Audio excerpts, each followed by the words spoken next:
Welcome to Let Me Fix This. Enjoy the video. Blanch 500 g spinach for 2 minutes in boiling water, then immediately transfer to ice water, drain and squeeze out excess water before chopping roughly.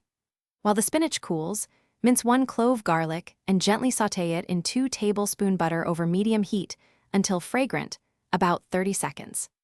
Sprinkle in 2 tablespoon all-purpose flour and stir constantly for 1 minute to cook the raw taste out. You want a pale roux that will thicken the milk into a smooth white sauce. Gradually whisk 2 cups cold milk into the hot roux, adding a little at a time to prevent lumps. Continue whisking until smooth and thickened.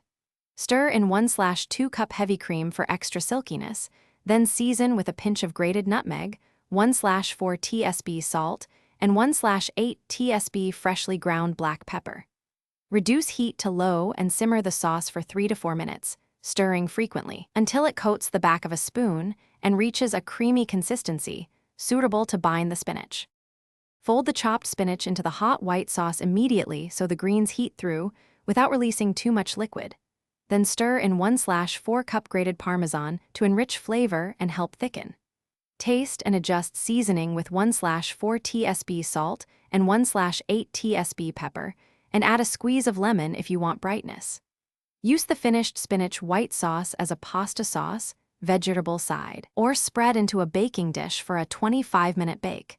It yields about 4 servings and keeps 3 days refrigerated. Thanks for watching. If you found this helpful, don't forget to like and subscribe.